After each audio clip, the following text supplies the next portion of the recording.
muito prazer mais uma vez para apresentar para vocês o programa Primeiros Socorros Espirituais. E hoje, sempre sobre o patrocínio do Instituto Biosegredo, mas hoje vamos trazer um tema muito interessante de um terapeuta que trabalha com a gente lá no Instituto Biosegredo. Toda sexta-feira faz uma roda xamânica, toda a última sexta-feira do mês. E está aqui Samuel Silva, que é um terapeuta, né? E, no lugar de eu estar falando do Samuel, melhor você mesmo, Samuel. Como você se qualifica? Você é um terapeuta, você é um xamã? Qual é o seu currículo? Rapidamente, porque eu sei que o seu currículo é bastante extenso. Eu me coloco como uma pessoa que auxilia as outras pessoas a despertarem e realizarem os seus sonhos. E nesse sentido a gente procura trabalhar com consultorias ou com conhecimento, fazendo resgate dessas tradições ancestrais e observando o que ela serve, o que ela é útil no nosso cotidiano. Opa, que bom! Então, e você fala de xamanismo, né? Você é um xamã. O que é o xamanismo? O xamanismo, na verdade, ele é uma arte de conhecimento muito ancestral.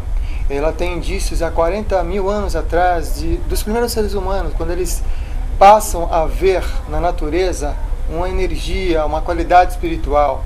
Vai observar que as coisas ao seu redor, no seu meio ambiente, elas transmitem uma força. E eles respeitam essa força até como sendo espíritos, até como sendo divindades, até como sendo parte da sua família.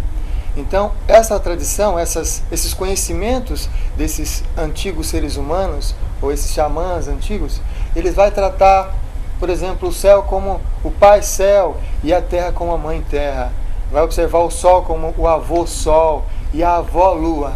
As árvores vão ser o povo em pé, as pedras, o povo pedra, as águas, os seres das águas, o trovão, o espírito do trovão. E aí vai observar a mágica, a magia e a energia por trás dessas forças. E como essas forças, elas interagem com as forças que existem em todo ser humano. Samuel, então, na verdade essa seria então a religião pura, né? A pureza da ideia de Deus, da religiosidade, lidando exatamente com a natureza. Porque na verdade os índios, né, sem a colonização, eles tinham esses seus procedimentos religiosos e de medicina, não é isso? Que na verdade também era um pouco preventiva, como é até hoje, né? Mas na verdade não tinha influência da religiosidade como nós temos aqui no mundo ocidental. É mais ou menos isso? Isso mesmo. Eu costumo até chamar de uma espiritualidade natural. Por ser e por observarmos que até nas futuras ou nas religiões existentes você pode encontrar indícios disso. Encontrar, por exemplo, indícios de práticas xamânicas, de como enterrar os seus mortos. Vai, enterra e coloca flor. Isso começou a respeitar o ser humano como a divindade. E aí vão colocar flor por quê? Por que eles vão colocar flor? Porque vai identificar o ser humano como uma semente da terra. E está voltando, então vai voltar a flor para germinar em um outro plano, em uma outra dimensão. É como se aquilo simbolizasse que ele vai renascer em outra existência, em outro lugar, em outro mundo, em uma outra realidade. Então, diferentemente do que a gente tem a ideia de levar no cemitério a flor, interessante essa apologia, quer dizer, essa descrição que você está dando. Então, tudo se transforma e esse é o princípio do xamanismo. E como é que surgiu, na verdade, o xamanismo na influência ocidental? Porque, na verdade, eu imagino assim. O xamã, né, o índio, ele teve sua cultura bem pura, sei lá, até os anos 1600, 1700, 1800. A partir daí começou a sofrer muita influência, obrigatoriedade de aceitar Jesus, aceitar a ideia do homem branco, né, e mexendo inclusive em toda a sua cultura. E como é que conseguiu então sobreviver, como é que conseguiu resistir essa ideia do xamanismo e chegar até os dias de hoje e ainda ter tanta prática, tantos seguidores no planeta ainda, Marcinho? Bom, ele resiste porque, na verdade, a base da informação e a base do conhecimento dessa tradição e dessa espiritualidade nativa é a arte da experiência humana, é baseada na experiência humana, por isso que ela resiste. Agora, em termos de conhecimentos vivenciais em tribos, em comunidades indígenas, é uma das maiores dificuldades que esses povos estão tendo de manter a sua própria língua, a sua própria cultura, o seu próprio modo de vida, porque é forçado muitas das vezes, até por incentivo do Ocidente, ou do homem branco em si, de você ir atrás daquilo que passa na TV. E você observa nas tribos que boa parte das comunidades já tem parabólica, já tem a influência da igreja, já tem muito alcoolismo e outras coisas muito negativas, que acaba perdendo mesmo essa essência natural. E o que eu gosto de frisar é que, estando em comunidade indígena, ou estando em cidade urbana, na selva de pedra, como a gente chama, sempre vai ter pessoas que vão estar, de alguma forma, de alguma maneira, entrando em contato com esse sentido da natureza. O que é recomendável, na verdade, é as pessoas sempre resgatar essa conexão com essa força da natureza, essa conexão com os elementos da natureza em si próprio, porque senão você vai estar entrando no processo de doença, de perda de alma, de perda de conexão, de perda da sua própria expressão de vida. Perfeito. Vamos agradecendo e dizendo nosso olá para a Sofia, para a Eliana, que está mandando as perguntas, para a Fabiola. Fabiola, a pergunta que você está fazendo, até para a gente não fazer isso no ar, né? Se você pudesse, por favor, anota o meu e-mail. O Serginho pode colocar aí no ar, Serginho, o e-mail lá do Instituto. O meu e-mail é darcio@institutobiosegredo.com.br. darcio@institutobiosegredo.com.br. Manda o seu nome completo para mim, a data de nascimento e, se possível, uma foto. E coloca o texto que você está colocando aí para mim, que com certeza eu vou dar uma atenção especial para você, vou fundo nessa questão para ver a origem e posso com certeza te explicar. Então, estou agradecendo também a Sofia, a Leca, que estão, o Marcelo, que está perguntando aí sobre a nossa atividade, né, os nossos cursos através do sistema online, né? Provavelmente nós estamos preparando agora, estamos terminando a montagem do estúdio. Acredito que no mês de abril, já até o final de abril, já estamos fazendo alguns primeiros testes. E nesses primeiros testes, Marcelo, inclusive, vou mandar um e-mail para você, para o pessoal mais chegado daqui do nosso chat, para participarem das primeiras experiências, dos primeiros cursos. Curso esse, inclusive, que o Samuel com certeza vai participar também. Mas tem uma pergunta aqui, da Eliana Leca, o Samuel, que é o seguinte: ela trabalha no centro de São Paulo, na cidade, né? E vê inúmeros índios pedintes com crianças de colo e muitas mulheres já grávidas e de outros filhos indígenas e tal. E ela pergunta por que eles preferem essa vida ao invés de voltarem para a sua tribo ou para a sua aldeia. Não é que seja uma preferência. Na verdade, eles são obrigados, porque a FUNAI ou os órgãos institucionais, eu tenho observado e tenho visitado várias tribos.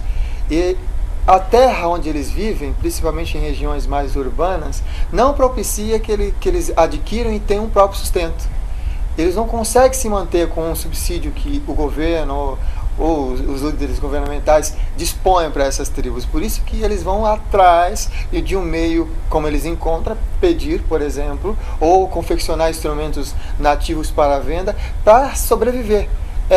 Na verdade, eles são obrigados, eles têm a necessidade, porque senão eles não vão se manter. Porque eles também precisam comer como a gente precisa comer. Tem que se alimentar e tem que manter a moradia deles. E isso também sempre vai ter um custo. Ele não vai ter o recurso natural, por exemplo. Há muitos anos, há muito tempo, há 1500 anos atrás, vamos dizer assim, ele tinha todas as terras e tinha todas as possibilidades de construir suas cabanas, suas ocas, e poderia plantar seus alimentos, caçar, tinha tudo à disposição. Com a sociedade, com a nova organização, vamos dizer assim, eles foram renegados a um pequeno pedaço de terra, a um pequeno espaço de terra onde eles tinham que se virar ali naquele espaço. Só que ali não tem todos os recursos que eles necessitam. É por isso que eles vão atrás, por exemplo, de realizar eventos xamânicos. Agora, no mês de abril, você vai acompanhar vários eventos que vai ter a participação do índio, do indígena, para tentar levar um pouco de subsídio, para tentar organizar uma leva de alimentos para eles também, que estão precisando bastante. Eu conheço várias aldeias com muitas dificuldades, para estar tentando se manter mesmo. Eles são mesmo que obrigados, não é por opção. Se o índio preferisse, ele ia falar assim, olha, eu vou ficar aqui nas minhas terras, eu posso desfrutar aqui de tudo que eu tenho, mas ele não tem condição, não há possibilidade. Se você um dia for visitar uma comunidade indígena, você vai observar que isso que eu estou falando não é uma lorota, não é uma falácia, é algo que é bem real e uma dificuldade muito grande. Eu tenho encontrado vários líderes, caciques e pajés, que têm transmitido exatamente isso para mim. Inclusive, Samuel, a gente vê nos noticiários aí algumas tribos, inclusive, incomodadas com o pessoal que extrai lá os minérios, plantadores de arroz. O que não falta é confusão com os índios aí na imprensa, né? Então fica um pouco difícil mesmo. A Sofia está dizendo aqui, está parabenizando para você, porque disse que participou ontem do encontro que teve lá no Instituto Biosegredo e ela achou que foi maravilhoso, rolou uma energia tremenda. Como ela fala aqui. Agora, pergunto o Marcelo, eu nem vou falar mais o nome dele, Soleric, que é para não confundir mais. Então, Soleric pergunta para você, Samuel, como é que você iniciou, como é que você teve os primeiros contatos com o xamanismo e como você se tornou um xamã? E o que é um xamã, na verdade? A minha história com essa conexão, com essa filosofia de vida que eu costumo chamar, ela vem das minhas experiências espirituais. Eu sou uma pessoa que tenho desenvolvido já há muitos anos, há mais de 10 anos, atividades constantes espirituais. E nas minhas atividades fora do corpo, nas experiências fora do corpo, eu tive contato com vários amparadores ligados a essa energia. E tinha um xamã específico, que é o Ancião das Estrelas, que foi o maior incentivador para mim ir em busca desses conhecimentos, porque na época eu era muito mais voltado para a linha oriental, hindu. E com esse amigo espiritual é que eu comecei a engatear os meus primeiros passos nos estudos e também a lembrança de alguns fatos passados, experiências passadas com essa tradição. E aí para mim foi um resgate, na verdade, dessa espiritualidade xamânica existente em mim. E o que é um xamã?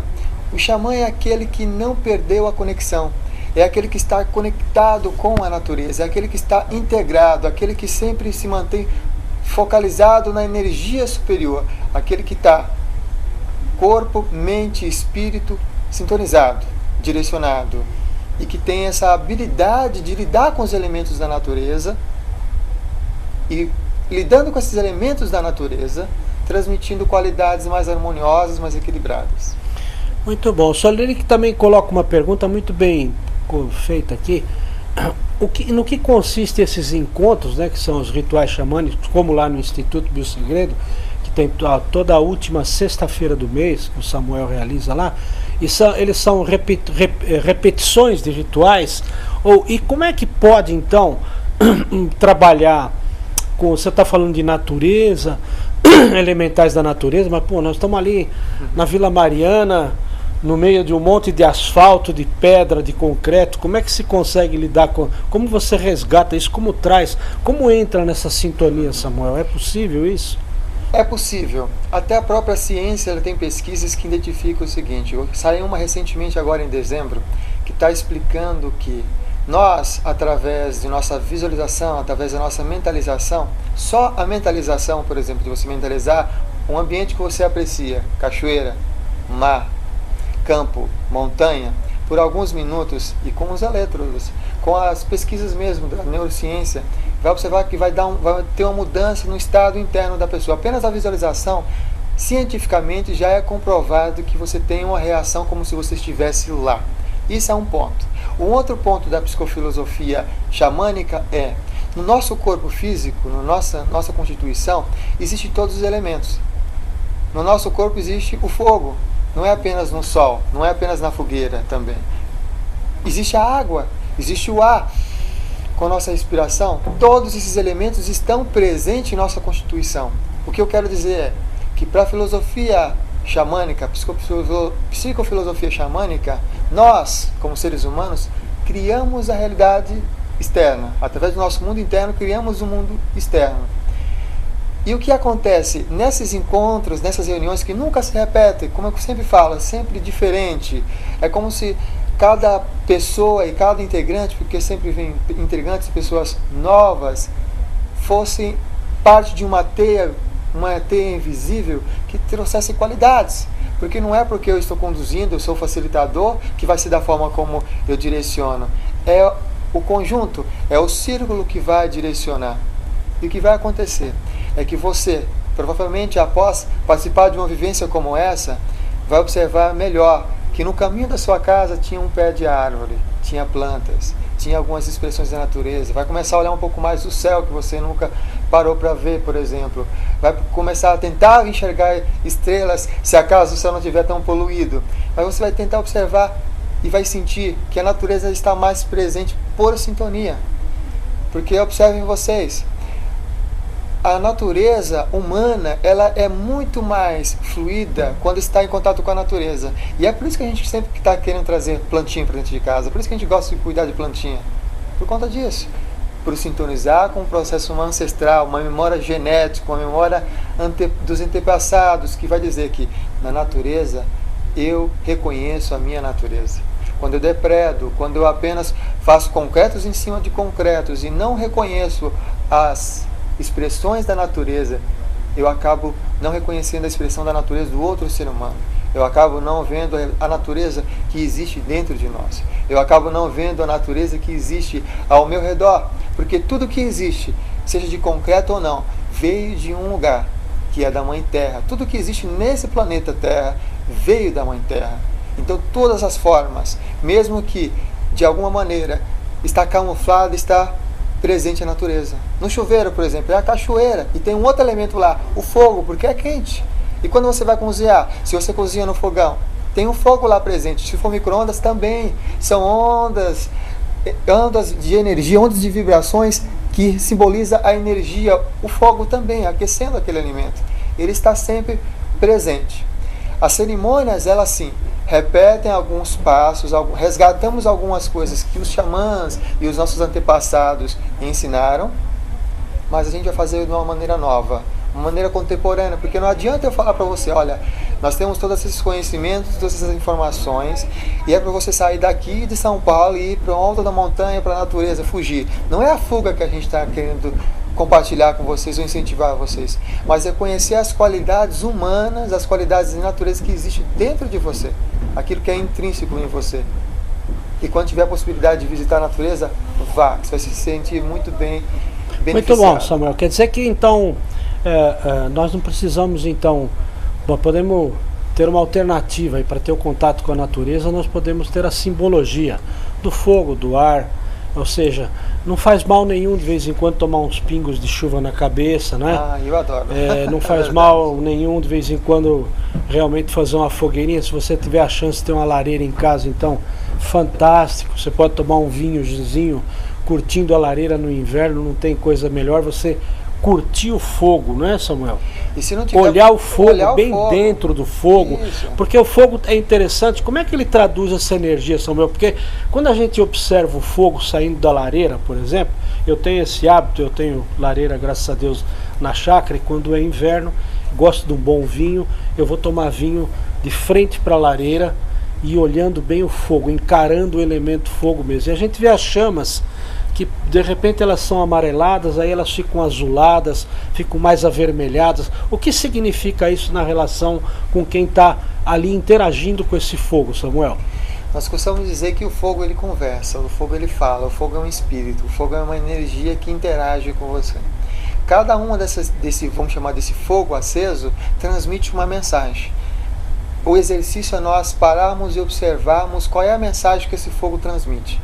Quem tiver a oportunidade e não tiver, por exemplo, uma lareira, pode acender uma vela. E na própria vela ali vai ter a essência do fogo também. E observar por alguns instantes. Todo dia 7, seguindo a tradição dos pueblos e dos tiwas, eu acendo, e um grupo de pessoas no mundo inteiro acende um fogo sagrado, consagrado, um fogo em grupo, em que nós paramos alguns minutos e ficamos em silêncio até aquele fogo se esvair, virar cinzas. E observamos e trocamos em roda, em círculo, o que esse fogo trouxe para nós, qual a mensagem que esse fogo trouxe para a gente, como para nós seres humanos, e o que ele traz, muitas das vezes é uma resposta àquilo que nós estamos procurando para a solução daquele desafio do nosso cotidiano. Cada fogo, cada fogueira, ela é uma qualidade só, ela transmite uma qualidade só. Eu também trabalho com um guardião de fogo em algumas cerimônias, e ele tem um espírito, ele tem uma energia peculiar, cada fogo que você acende também. E quando você coloca intenção naquilo também que você está fazendo, melhor. Porque nas práticas xamânicas o que conta muito é a intenção. Se você coloca uma intenção positiva, se você coloca uma intenção clara, objetiva, a resposta virá com maior facilidade. Ok. Samuel, agora só vou dar um recado para a Cláudia. Cláudia, boa noite, obrigado pela sua participação. Que ela está fazendo algumas perguntas relativas a magnetismo, embora no xamanismo se use magnetismo puro. Depois do intervalo eu vou responder suas perguntas para não perder a linha de raciocínio do Samuel aqui. Então, Samuel, mas lidar com fogo, lidar com água, ter essa referência com os elementais da natureza, que para nós é um pouco difícil, porque nós temos uma cidade de pedra, mas aí eu vou e me reporto, me ligo, me entro em sintonia, etc. Mas eu entrando em sintonia com isso tudo, o que serve, na verdade, que utilidade tem na minha vida eu fazer essas práticas xamânicas no meu dia a dia? O que muda na minha vida isso? Vamos fazer um exemplo prático. Vamos imaginar que uma pessoa que está nos assistindo agora, ela tem depressão. Ela está com depressão, não está conseguindo viver a vida, ela está renegando a sua qualidade de alma. Numa prática ou numa terapia xamânica em específico, o que vai estar fazendo essas qualidades dos elementos da natureza e as práticas em si? Vai fazer com que a pessoa volte através de um estado alterado de consciência, isso através dos instrumentos de poder, até um estado e até uma dimensão onde vai resgatar um pedaço da alma que ela perdeu por conta de trauma, por conta de alguma situação difícil que ocorreu na vida da pessoa. Provavelmente essa pessoa que tem depressão, ela tem dificuldade em respirar, ou não respira com qualidade. É o elemento ar que falta aí. Normalmente ela quer se recolher, ficar presa. Quando ela respira com maior qualidade, sentindo o ar entrando na própria pessoa, ela vai começar a sentir mais vida dentro dela. Quando ela está com depressão, normalmente ela encolhe o corpo e não respira, trava toda essa região peitoral. Com as práticas e com até o círculo de roda de cura, por exemplo, o círculo xamânico, ela consegue ver onde é que está o ponto, nela mesma, não que outra pessoa vai dizer, nela mesma, onde é que estava pegando aquele início, aquela causa da depressão dela, por exemplo.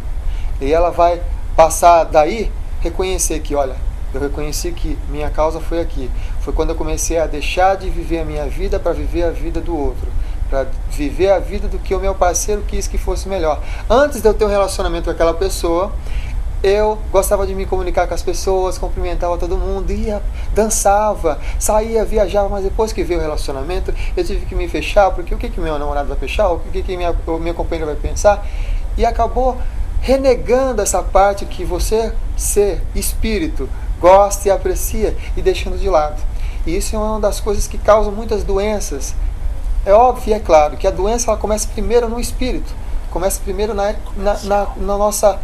nossa constituição psíquica, para depois se tornar física, mas é sempre renegando uma parte da sua alma. Por isso que é perda de alma, você perde uma parte da sua alegria, do seu entusiasmo, aquilo que existe dentro de você.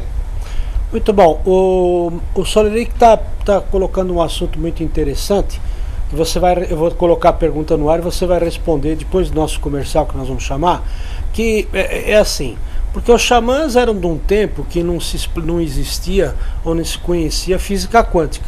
Física quântica é coisa dos nossos dias. E eles foram os primeiros a lidar com a ideia de espiritualidade e com essa coisa da lei das probabilidades. Então, você consideraria que os índios foram os primeiros manipuladores da física quântica? Mas isso você vai responder daqui um pouquinho. Eu sou Darcio Cavallini, ele é o Samuel Silva, xamã, e estamos aqui falando hoje de xamanismo, a cultura indígena, a ciência, e já a gente retorna que nós vamos para o comercialzinho aí, porque a empresa tem que sobreviver, senão o Luquete fica bravo. Vamos lá, Serginho.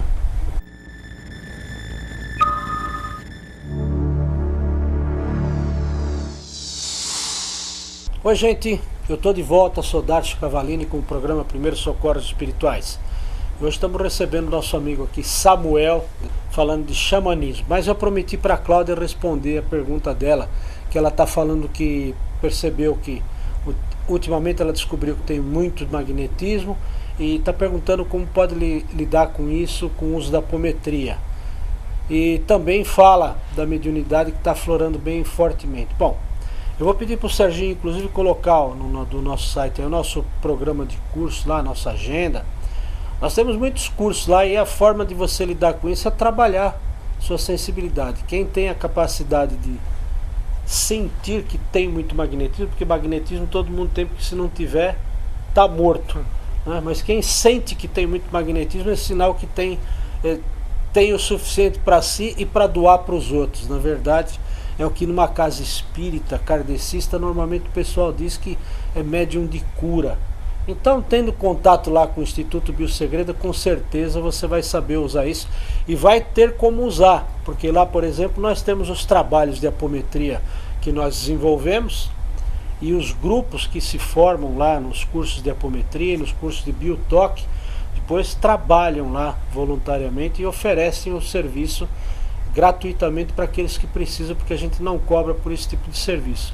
O grupo mesmo que fez o curso de biotoque no último final de semana, que é o biotoque a cura pelas mãos, né? aquele procedimento terapêutico que a gente ensina as pessoas a tirar a dor das pessoas com as mãos, usando exatamente o magnetismo.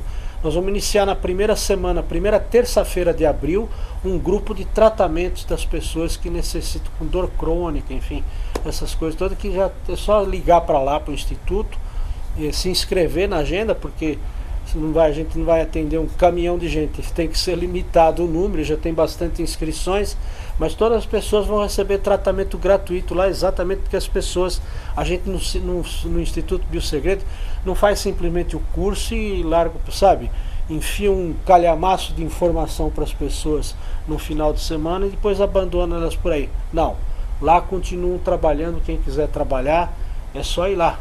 Então, deixamos a pergunta no ar, né? Se os índios foram os primeiros manipuladores da física quântica, Samuel. Então, Marcelo, eu vou fazer uma explicação através de uma história. Como é que os índios eles conseguiam caçar grandes mamutes em eras pré-históricas, vamos chamar assim? Eles sentavam e meditavam naquele mamute e desenhavam no chão. Depois que eles desenhavam no chão, eles dançavam ao redor daquele desenho, daquela figura, e até que eles sentiam o magnetismo, a energia, a força, a potência para abater aqueles grandes mamutes. Quando eles sentiam que aquele entusiasmo, aquela energia, aquela força estava presente, aí sim eles saíam para a caça, e aí sim eles conseguiam abater um grande mamute para alimentar toda a sua comunidade. A sua pergunta fala sobre a física quântica e vai cair também até nas questões do The Secret. Sim, lá os ancestrais, os xamãs, esses seres já conheciam e já utilizavam essas técnicas que hoje nós conhecemos como física quântica em termos de conhecimento natural. Talvez ele não soubesse explicar da forma como a ciência explica hoje, mas aquilo era funcional, sim. Ou seja, como hoje, né, Samuel, se você mentalizar um desejo fortemente, porque faz umas 2, 3 semanas atrás aí, eu ensinei aqui como é que se fazia uma magia para realizar sonhos, né, materializar sonhos. É mais ou menos isso que eu ensinei, né? Lembra que eu ensinei que você escreve num pedaço de papel, coloca num determinado gráfico, mas com a força da sua mente você, por um determinado número de dias, precisa ficar alimentando lá aquela ideia para ter a convicção e, de posse do magnetismo, exercendo a sua vontade, o poder da sua vontade, você realiza. Isso é física quântica, é um mundo de probabilidades. E se existe probabilidades, fazer acontecer é uma questão de você realizar. Se você acreditar que a probabilidade de você fazer é 100%, com certeza você vai realizar. Se ficar na mesmice, ficar ligado aí na televisão, no rádio, e essa é uma das dificuldades de a gente encontrar exatamente essa sintonia com a natureza, né, Samuel? Porque é verdade. Nós estamos viciados em televisão, que tem uma onda de frequência que atinge o nosso cérebro e faz maravilhas para nós, como rádio, etc, né? Ou seja, lidando com a nossa cabeça, a mídia. Como é que fica, né, essa ligação? Acaba roubando, na verdade, o tempo que a gente poderia estar te dedicando a uma prática como essa. Uma recomendação, talvez até você tenha transmitido nesse dia. 21 dias é uma quantidade de tempo excelente para você mudar o seu comportamento. A psicologia já vem estudando isso. Precisamos manter uma frequência. Se nós não temos essa disciplina, as coisas realmente não acontecem.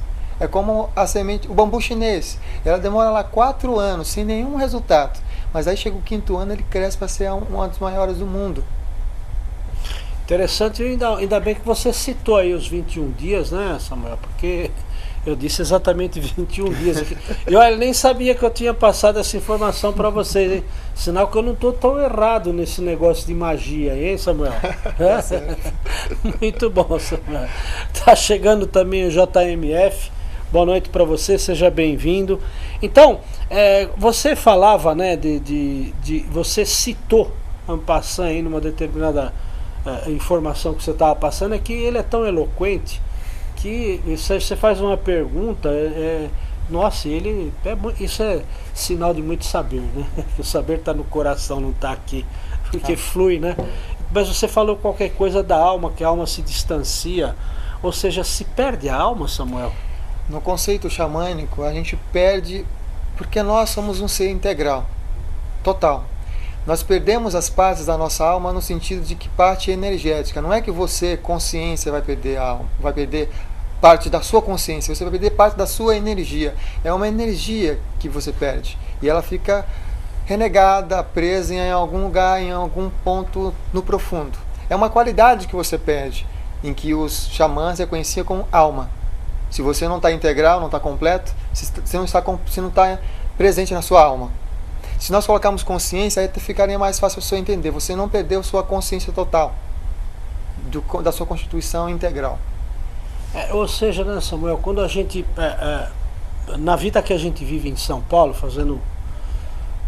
dando uma continuidade mais ou menos nessa sua ideia, a vida que a gente vive, primeiro, nós trabalhamos um período de 8, 10 horas, 8, 10 horas.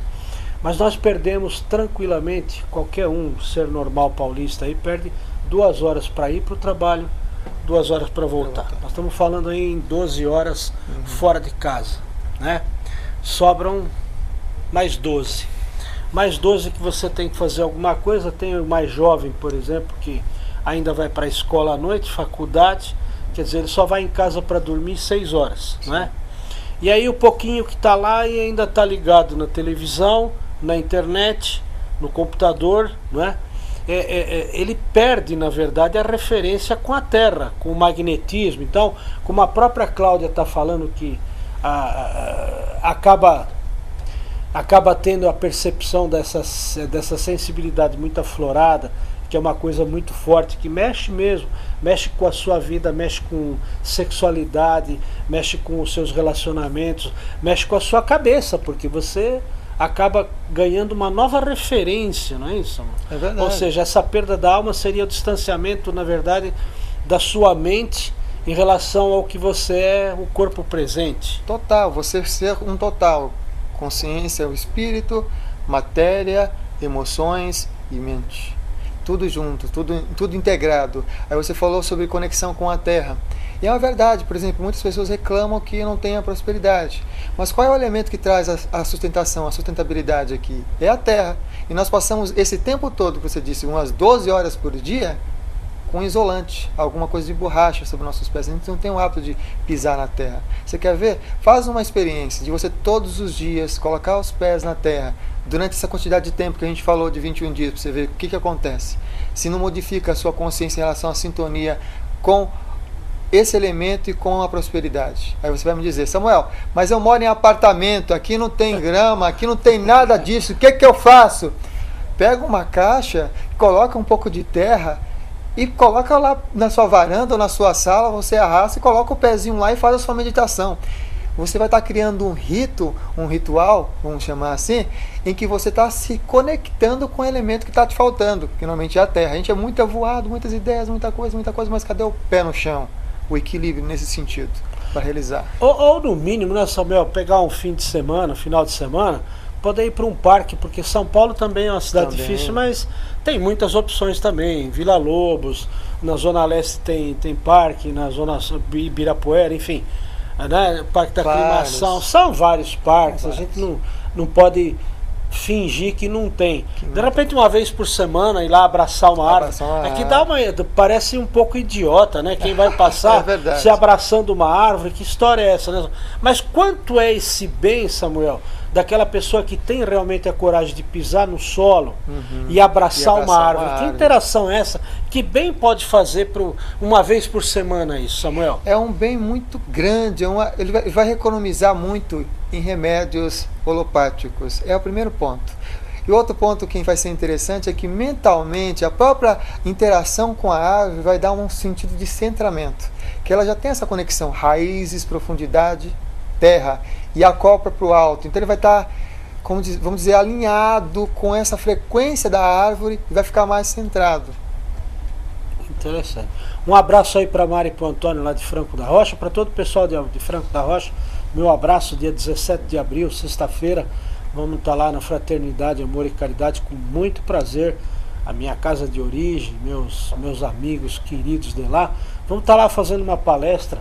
Aqueles que quiserem, entrem em contato lá com o pessoal da Fraternidade, Amor e Caridade de Franco da Rocha, porque eu sei que o espaço lá não é muito grande, então as vagas são limitadas. Se inscreva lá para participar com a gente. Interessante, Marcelo, grande Marcelo, você é um anjo que caiu na minha vida, que você mantém, você coloca umas perguntas. Eu vou te conhecer ainda pessoalmente, hein, Marcelo? Ou você vem para cá ou eu vou para a Espanha. Se falarmos da perda de alma, né, como nós estamos, ele está colocando essa pergunta e muito inteligente. Então, quando nós estamos interagindo da forma que estamos interagindo, num bom nível, amizade, carinho, relacionamento, nós estamos então ganhando alma, ou seja, somando alma. Nós estamos fazendo com que esse padrão energético, essa sintonia cresça, aumente, se torne uma egrégora, um holopensene de energia. É como se fosse uma aura única, por afinidade que a gente, quando a gente está amando, quando a gente está gostando muito da pessoa, quando a gente tem amizade, a gente cresce muito, amplifica a energia. Legal. O Sandrair, boa noite, Sandrair, obrigado pela pergunta. Ele pede que você explique melhor como é que se faz esse ritual dos 21 dias, porque é assim, né? A gente tem que explicar direitinho, pegar uma caixinha de areia, ou pode ser também, pode, por exemplo, você ter um vasinho ou um canteirinho de flores, e que você possa mexer nessa terra.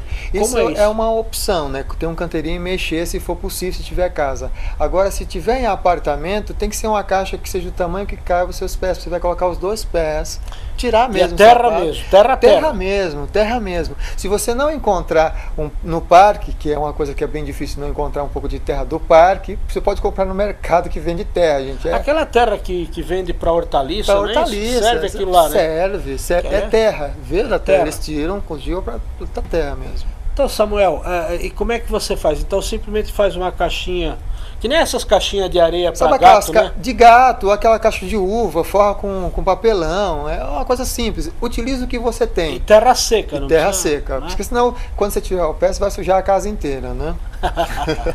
Aí a patroa não vai achar tão bem, vai.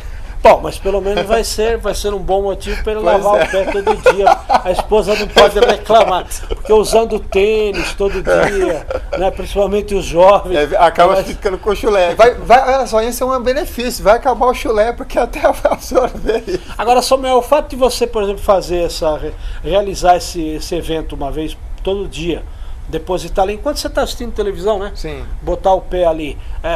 Aí substitui, por exemplo, você ir pro parque para ter o contato com a grama, etc. Olha, ou melhora se você for? Melhora se você for. Eu não recomendo você fazer uma prática como essa de frente à televisão. Eu recomendo que você realmente desliga a televisão. Se você quiser, você coloca um som, uma música da natureza e fecha os olhos e é como se você estivesse lá mesmo, com os pés plantados na terra. É como se você fosse entrar num universo paralelo, e aquele é o seu universo paralelo, é o seu tempo, você está dando tempo para você. Eu estou precisando de conexão com a Terra, então esse é o meu tempo para mim. Eu vou respeitar o meu tempo e vou me colocar em sintonia com a Terra. Ou seja, não pode ser um mecanismo, né, Samuel?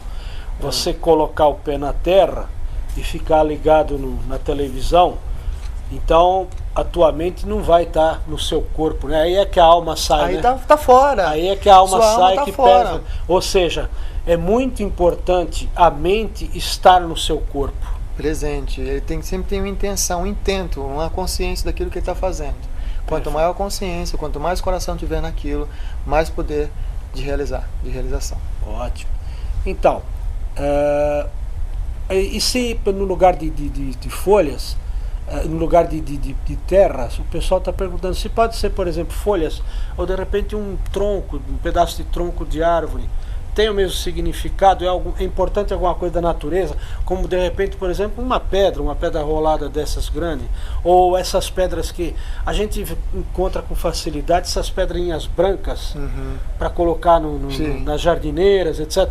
Isso faria o mesmo papel, Samuel? Faria. Isso tudo a ver com o que você coloca como intenção. O que você está colocando ali já tem um elemento que é a pedra, você sabe que é da terra, então vai funcionar. E é possível, por exemplo, alguém se sentir mais confortável fazer com a pedra, outro fazer com areia, por exemplo, o outro fazer com terra, outro fazer com folhas. Existe essa possibilidade, sim. Existe a possibilidade de você se identificar. Olha, eu gosto muito mais com as pedras, eu gosto de sentir a sensação das pedras no meu pé, na sola dos meus pés. Ou com a terra, ou com a areia. Aquilo que você sentir que é para você, escute isso, é sua alma falando, então é para você. Escute e siga com o coração. Ou de repente ele também poderia, ele mesmo escolher, hoje eu vou fazer com a terra, amanhã eu faço com pedra, amanhã com folhas, conforme sentir essa relação, vai fazer. Ela pode fazer isso sim, só que é bom a gente pontuar que não tente modificar muito as coisas, porque você vai cair num ponto. Às vezes você modifica e acaba não fazendo nada até o final. Não complementa aquele trabalho de consciência, aquela coisa de você, olha, eu me dispus a me sintonizar com a pedra, aí depois você acaba fazendo até por, é uma coisa só, vou reorganizar aqui de um jeitinho sem tanta consciência, sabe? Acaba virando um oba-oba. E não, coloca com uma intenção clara. É a terra que eu preciso? É as pedras que vão me dar a minha firmeza que eu preciso? Preciso de firmeza. A pedra vai me trazer firmeza. É terra? A terra vai me trazer mais conexão com a terra. Quanto tempo é importante ficar? Recomendo uns 3 minutos, 5 minutos.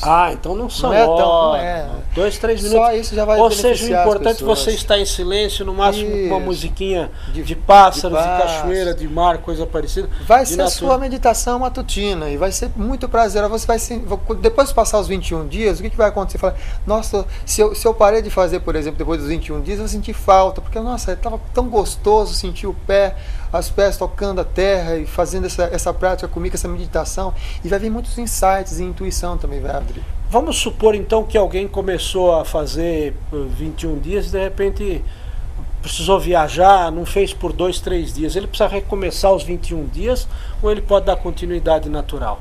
Pode dar continuidade, mas eu recomendo começar novamente.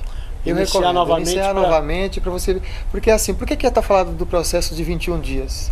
É o processo de mudança do comportamento. Se nós mantemos 21 dias frequentemente com aquele hábito, aquilo torna um comportamento já integrado no ser, na pessoa em si. Perfeito. Helena, obrigado, um beijo no seu coração também. Muito obrigado pela participação. Estou vendo aqui um tambor, né, Samuel? Puxa o tambor para cá para colocar na frente da câmera ali, ó. O que é esse tambor? O que significa esse tambor? Estou vendo um chocalho aqui, dá um chocalho na minha mão aqui. Aí, e como nós estamos em 2 aqui, né? Isso aqui é uma maraca? É um maracá. Maracá. Tá, então é feito com cabaça. Cabaça, sementes e pedrinhas. Aqui dentro tem sementes. Tem sementes, pedrinhas, isso aí. Tá, tem uma pedra específica, uma semente específica ou é uma... No conceito xamânico é aquela que as primeiras que chamam a atenção. A pedra chama, a cabaça chama, a madeirinha chama, tudo é para você. É para você fazer, ela que convida. E isso faz parte do ritual xamânico? Isso faz parte das vivências que a gente utiliza como instrumentos de poder. São instrumentos que os xamãs utilizam. Os brasileiros, os xamãs Tupi-Guarani utilizam muito a maracá para fazer esse estado alterado de consciência e alcançar mesmo a sintonia E uma maior. Pergunta que cabe aqui, porque nós estamos só com poucos minutos, temos que ser rápido. Qual é a diferença, por exemplo, do índio lá dos Estados Unidos para o índio brasileiro? Não tem influência de dólar isso? Quem nasceu primeiro? Ou se é diferente o xamanismo de lá, o xamanismo de cá? Não é um melhor do que o outro, não tem isso, não tem essa história. Em essência, todos buscam a conexão com a natureza, que não perde. Agora, o que acontece é, os norte-americanos têm uma tradição cultural diferente da tradição, um pouco diferente da tradição tupi-guarani. Algumas diferenças muito poucas, sucintas, mas a maioria, por exemplo, das tribos que existem no planeta utiliza o tambor para estar causando um estado alterado de consciência. Algumas tribos tupi-guarani também utilizam. Outras tribos preferem muito, por exemplo, os Cariri-Chocó, preferem muito as energias que transmite a maracá. Os norte-americanos muito mais o tambor, os brasileiros, os tupi-guaranis muito mais a maracá. E na verdade isso daqui é o que entra na sintonia para poder... São ferramentas, são utensílios. Porque na verdade o que você tem como essência que você vai utilizar é toda a sua constituição, corpo, mente, espírito e emoções. E o restante são ferramentas para você entrar em sintonia. Perfeito. Nosso tempo chegou ao fim, né? Infelizmente, quando o papo tá bom, agradeço a todo o pessoal que participou, muito obrigado a todos vocês. Vocês são a razão de realmente a gente existir. Não esqueça, se você tiver alguma dúvida, passa aí, entra no nosso site www.institutobiosegredo.com.br. Provavelmente a partir da semana que vem, esta entrevista, como também a entrevista com o Irineu Gaspareto, que foi a semana passada, que ele apresentou aqui a música mediúnica, vai estar no nosso site. Se você não teve oportunidade e quiser gravar, entra no site que você vai ter. Daqui um pouquinho vai estar aí o nosso amigo Volpe, como sempre mandando bala no rock que ele tem de primeira qualidade, beneficiando vocês. Agradeço a todos que participaram e muito obrigado a você. Bonitinha, você está mais perto de mim do que você imagina. Um beijo no coração de vocês e eu fui.